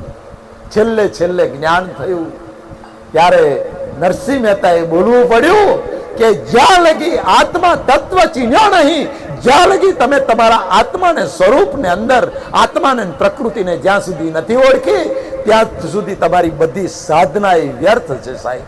એ માત્ર ક્રિયાકાંડ છે. અને પછી બોલ્યા, હું કરું એ જ અજ્ઞાનતા, સકટનો ભાર જેમ સ્વાનતાને, પૃથ્વી મંડાણી છે એની પેરે, યોગી યોગેશ્વરા કોઈક જાને. આ નરસિંહ મહેતા બોલ્યા છે યાર. આપણે મીરાબાઈનો ભજનો ઘણા ગયા ભજનોની અંદર. એ જ મીરાબાઈ પાછલી જિંદગીમાં મીરાબાઈ બોલી કે આત્માને ઓળખ્યા વિના રે 184 નહીં મળે, અને એવી બ્રહ્મણાને ભાગ્યા વિના રે આ ભવના ફેરા નહીં ટળે. મીરાબાઈ બોલી. પણ લોકોએ આ ધ્યાનમાં ના લીધું. લોકોએ ખાલી પ્રેમ લક્ષના ભક્તિ ધ્યાનમાં લીધી કે નાનપણથી એમને કૃષ્ણ પ્રત્યે પ્રેમ હતો અને પ્રેમ લક્ષના ભક્તિ ધ્યાનમાં લીધી. પણ પાછલી જિંદગીમાં મીરાબાઈએ જે ભજનો રચ્યા એ ભજનો ઉપર કોઈ સંશોધન ના કર્યું સાહેબ. કેટલું મોટું જ્ઞાન આપીને મીરાબાઈ ગયા. બ્રહ્મણાને ભાગ્યા વિના ભવના ફેરા. બ્રહ્મણા એટલે અજ્ઞાન. અને કયું અજ્ઞાન? તો કે આત્મા અને પ્રકૃતિનું જે અજ્ઞાન છે, કર્તાપણાનો અહંકાર અને માલિકીપણાનો અહંકાર, હું જ કરું છું એ અહંકાર, અને આ શરીરે મારું છે, મકાન મારું છે, ખેતર મારું છે, આ જે માલિકીપણાનો અહંકાર અને કર્તાપણાનો અહંકાર એ બ્રહ્મના એ અજ્ઞાનને ભાગ્યા વિના રે આ ભવના ફેરા નહીં ટળે. બાકી તો આ અજ્ઞાન નહીં જાય ત્યાં સુધી જન્મ મરણ અનંતકાળ સુધી એનો ક્યારેય અંત આવે નહીં.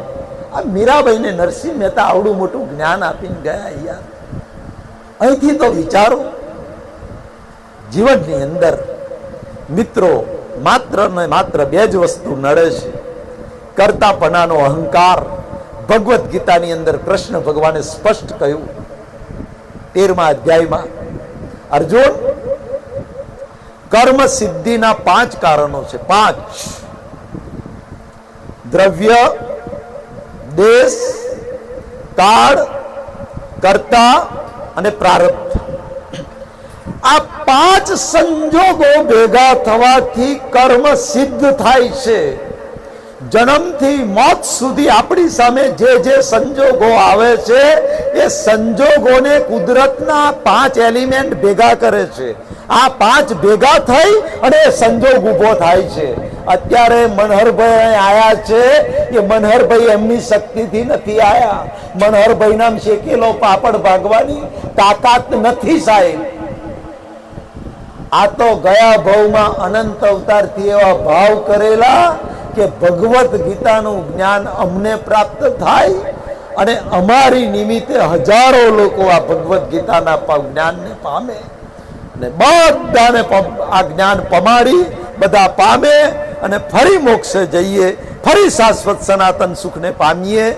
એટલે મારા ગયા જન્મના આગલા ભાવમાં કરેલા ભાવો આજે ઉદયમાં આવ્યા છે અને ઉદયમાં આવ્યા કાળ પાક્યો એટલે કુદરતનો પોસ્ટમેન ટપાલી બની અને આ ગામે ગામ ટપાલ નાખવા માટે નીકળ્યો છે. બાકી મનહરભાઈ નામ કોઈ તાકાત નથી સાહેબ, શેકેલો પાપડ ભાગવાની તાકાત નથી. આ સંજોગો ભેગા કરવા વાળો કોણ છે? કુદરત છે યાર. એટલે સાંભળજો બરાબર, ગીતામાં શું કહ્યું છે? અર્જુન, 5 સંજોગો ભેગા થવાથી દરેક કર્મ સિદ્ધ થાય છે. દરેક એટલે કયું? જન્મથી મોત સુધીનું બધું કર્મ. મેં ખેતરમાં ઘઉં કર્યા, 1 વીઘે હોમન પાકશે એવી આશા રાખી, પણ એક જ સંજોગ કુદરતનો આવી ગયો, માઠાનો. માઠું આવ્યું, ઘઉં ખલાસ થઈ ગયા. વાવાઝોડું આવ્યા, ઉભા પડી ગયા ઘઉં.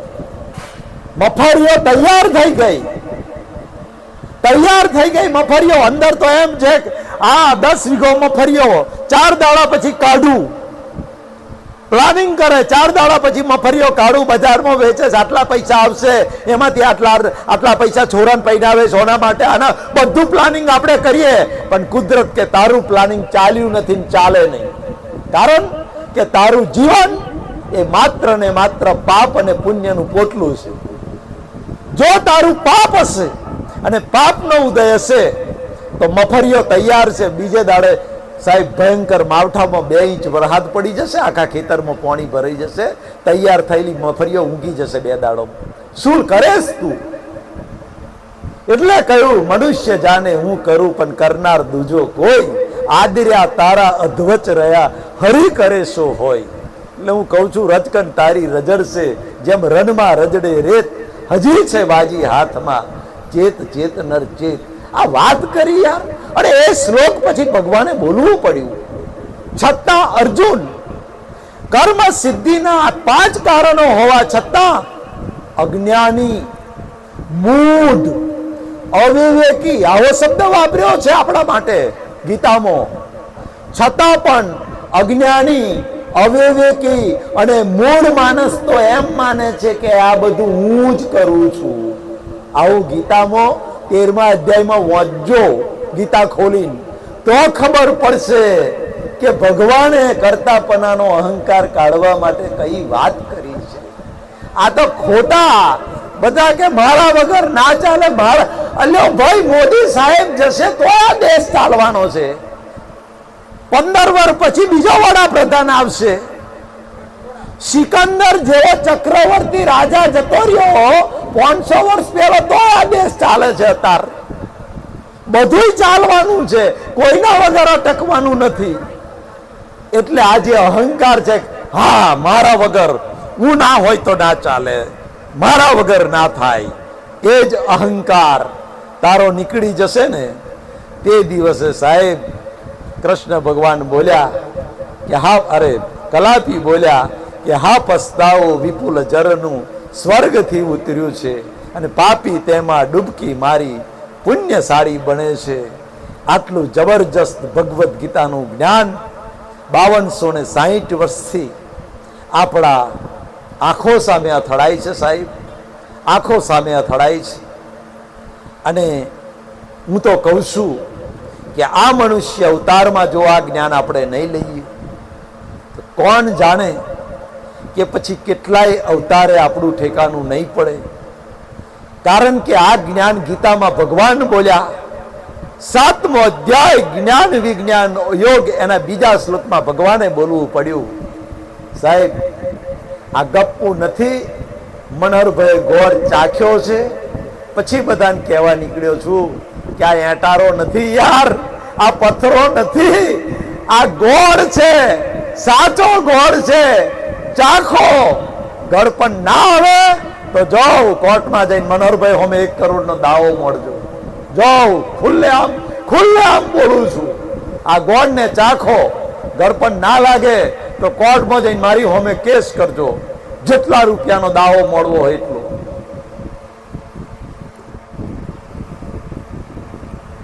સાતમો અધ્યાય એનો બીજો શ્લોક. અર્જુન, હવે હું તને વિજ્ઞાન સાથેનું જ્ઞાન કહું છું, શુષ્ક જ્ઞાન નહીં, વિજ્ઞાન સાથેનું જ્ઞાન કહું છું, જે જાણ્યા પછી આ સંસારમાં તારે બીજું કશું જ જાણવાનું રહેતું નથી.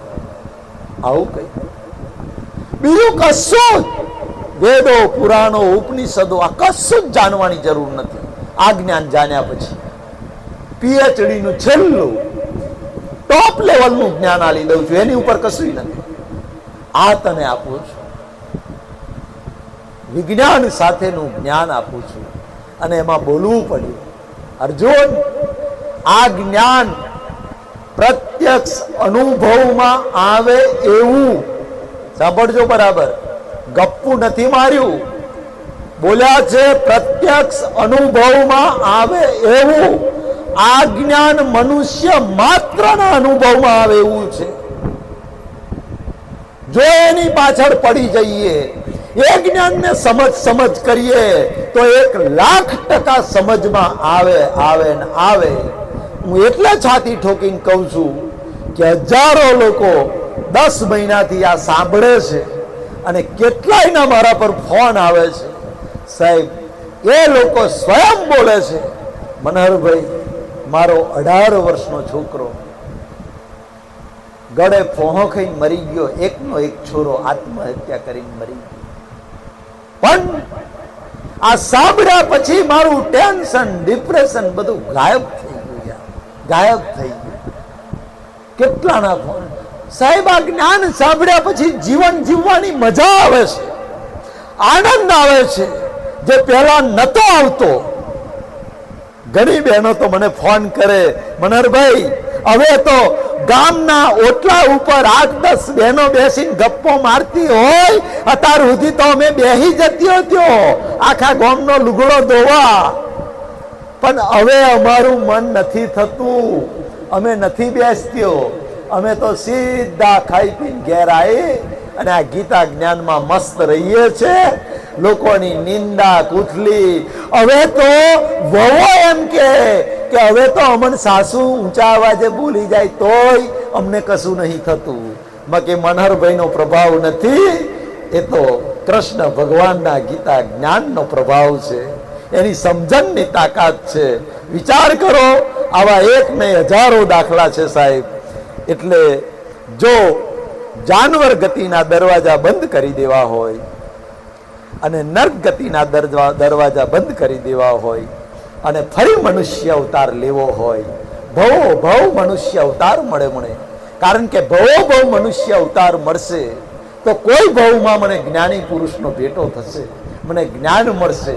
કૂતરા, ગધેડા કે ભૂંડમાં જ્ઞાન મળી શકે એમ નથી સાહેબ. જાનવર ગતિમાં કે દેવ ગતિ કે નર ગતિમાં નથી મળ્યું, માત્ર મનુષ્ય અવતારમાં મળે. એટલે હું કહું છું કે કશુંય ના બને તો મન વચન કાયાથી નિરંતર બીજાને સુખી કરવાના ભાવ કરો, સુખી કરવાના ભાવ કરો. સપનામાં પણ કોઈને મારી નાખું, કાપી નાખું, ફલાનું ઝૂંટવી લઉં, મફતનું લઈ લઉં, પર સ્ત્રી પર પુરુષના વિચાર સપનામાં પણ ના કરશું. માનવતાના વિચારો કરશું ને તો કુદરતે સાહેબ બાપાની બોય પકડીને આપણને ફરી મનુષ્ય અવતાર આપવો પડશે. કેમ? હે મનુષ્ય, મેં તને બુદ્ધિ આપી, મનુષ્યનું જીવન જીવવા માટે બુદ્ધિ આપી. જે બુદ્ધિ મેં કૂતરા ગધેડા નથી આલી, તને આલી છે. એ બુદ્ધિનો જો દુરુપયોગ કરીશ, એ બુદ્ધિથી તું ભ્રષ્ટાચાર કરીશ, એ બુદ્ધિથી લાખો કરોડોની જમીનો બનાવીને ફાર્મ હાઉસ બનાવીશ ને બંગલા બનાવીશ. એ બુદ્ધિનો દુરુપયોગ કરીને, ટ્રીકો કરીને ગરીબોને છેતરીશ, ગરીબોની આતરડી કકડાઈશ. જો બુદ્ધિનો દુરુપયોગ કરીશ તો તારી બુદ્ધિ અમારે પાછી લઈ લેવી પડશે.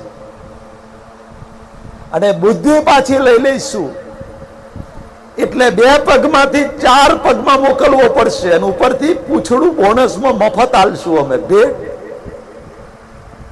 એ પૂછડું અમે મફતમાં ભેટ આલશું, ઓમો મોકલશું. લો ઓફ નેચર, કુદરતનો કાનૂન કે છે સાહેબ, એના પર કુદરત પણ ચોકડી ના મારી શકે. આ અહંકાર નથી, મારા જ્ઞાનની ખુમારી છે, મારા અનુભવની ખુમારી છે. 60 થી 70% જેને પાસવી કર્મો કર્યા છે જીવનમાં, અને જેની પાસે આ જ્ઞાન નથી, ગીતા જ્ઞાન નથી, એ 100% 2 પગમાંથી 4 પગમાં જવાના. અને અત્યારની પરિસ્થિતિ છે એના આધારે હું છાતી ઠોકીને કહું છું કે 70% લોકો, 70% માણસો 2 પગમાંથી 4 પગમાં જવાના. જાનવર ગતિના કર્મો બાંધી રહ્યા છે. ફરી એ જ જંગલો, ફરી એ જ જાનવરો, એ જ પક્ષીઓ, એ જ સંખ્યા વધી જવાની. અને હિન્દુસ્તાનની નોર્માલિટી વસ્તી 40 કરોડની છે, એ પાછી ડાઉન થઈ નોર્માલિટી 40 કરોડની વસ્તી આવીને ઊભી રહેશે. ઉપરની બધી વસ્તી સાફ થઈ જશે. જેવી રીતે 5260 વર્ષ પહેલા કુરુક્ષેત્રના મેદાનમાં કરોડો માણસો ખલાસ થઈ ગયા, એવી રીતે ત્રીજું વિશ્વયુદ્ધ થશે. અને ત્રીજા વિશ્વયુદ્ધની અંદર 70% લોકો જે જાનવર ગતિમાં જવાના છે, જેની પાસે આ ગીતાનું જ્ઞાન નથી, જેને બુદ્ધિનો દુરુપયોગ કર્યો છે, જેનું 60-70% જીવન પાશ્વી કર્મોથી ભરેલું છે, જેને લોકોને દુભ્યા છે, લોકોની આતરડી કકડાઈ છે, જેને વ્યભિચાર કર્યો છે. સાહેબ, આ પાશ્વી કર્મોની ડેફિનેશન આપું છું. અને પાશ્વી કર્મો કહેવાય. ખેતરમાં આપણે ખેડૂતો છીએ એટલે કહું, ખેતરમાં વાડ કરતા હોય અને વાડ કરતા કરતા એમ ઈચ્છા ના રાખશો ક્યારેય કે પાડોશી વાળાની ખેતરની 1 ફૂટ જમીન દબાઈ લો, વાડ આઘી કરી દો, એમ મારપા આવી જાય.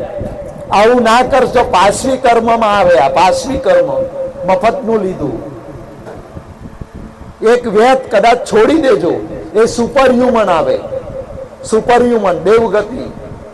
કકડીને ભૂખ લાગી છે મને, હું આવ્યો 1 વાગે, ઘરમાં 1 જ રોટલો છે મારો, શાક છે, બીજું કશું છે નહીં ખાવાનું, ઘરમાં ખાવાનું નથી, 1 રોટલો ને શાક છે, છાશ છે.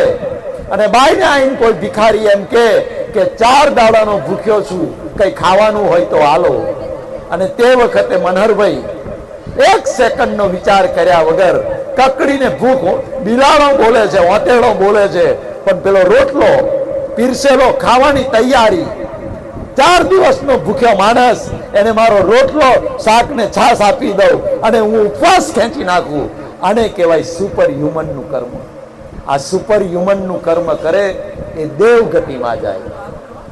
જેના સુપર હ્યુમનના કર્મો હોય એને નિયમથી દેવગતિ મળે. આ કુદરતનો કાનૂન છે. અને પાશ્વી કર્મો કર્યા હોય, જાનવર જેવા કર્મો કર્યા હોય, બુદ્ધિનો દુરુપયોગ કર્યો હોય, એ નિયમથી મૃત્યુ પછી 2 પગમાંથી 4 પગમાં જાય. અને જેને માનવતાના કર્મો કર્યા હોય, માનવતાના, ભલે હું કોઈને સુખ ના આપી શકું, પણ હું કોઈનું જૂટવી ના લઉં, કોઈનું મફતનું ના લઉં, અને મેં મારી રીતે જીવન જીવ્યો હોય, માનવતાનું જીવન, તો કુદરતે સાહેબ, કુદરતે, હું ગેરંટીથી કહું છું, આજે હું કહું છું, મારી વાત કરું, આવતા ભવે કુદરત મનહરભાઈને જાનવરમાં મોકલે. તાકાત નથી યાર, તાકાત નથી. કારણ પેપર ચેક કરો, ખબર પડશે. પેપર ચેક કરો અત્યાર સુધીનું, ખબર પડશે કે જાનવરમાં જઈશ કે નર્કમાં જઈશ કે માણસમાં જઈશ. કુદરત કે તું જ તારો અવતાર નક્કી કરું છું, તું જ તારો જન્મ નક્કી કરું છું, અમે નક્કી કરતા નથી. એટલે હું છાતી ઠોકીને કહું કે સાહેબ, આવતા ભવે તો આ જ્ઞાન મોટું વટવૃક્ષ બની જશે. અરે આ ભાવમાં તમે 2 વર્ષમાં જુઓ, આખા ગુજરાતમાં આ જ્ઞાનનો ડંકો વાગશે, ગીતાના જ્ઞાનનો. 2 જ વર્ષમાં, વધારે નહીં. કારણ કે કુદરતે મને એવા સમયે સંજોગ આપ્યો છે કે હું 4 મહિના પછી રિટાયર થવાનો છું. અને 24 કલાક આ જ્ઞાનની પાછળ, બસ. એ સિવાય મારે બીજું કશું જ ના જોઈએ. આ હાડમાં ચામડાનું શરીર, આમે યાર એને એસી રૂમમાં બેહાડશું ને એના પર ઉવાડશું તો 4 જણા ખભે ઉચકીને મોહનમ બારી આવશે. તો ગહી નોખો આની પાછળ. આ જ્ઞાન પાછળ ઘસી નાખો અને અમે એટલે મહોણમ મારવા જઈએ તો ભોય બાળું મેલાવે, ભોય બાળું મેલીએ છે આપણે, હવા રૂપિયા ખાડો ગોદી. એ કુદરત કે છે મારું મારું કરીને મરી ગયો. આ બારવા માટે તારી જમીન નથી, અમારી જમીન લઉં છું, ભાડું મેલ. પેલા સાહેબ ખાડો ગોદીને આજે ભાડું મેલીએ, $1.5 હવા રૂપિયો, પછી બારવા દે છે.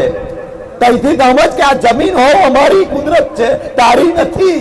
તો આખી જિંદગી મારું મારું કરીને મરી ગયો. એટલે મિત્રો આ જ્ઞાન એવું છે, 10 મહિનાથી બોલાય છે, કેટલા કલાકો નીકળ્યું છે, આમાંથી પાર આવે એવો નથી.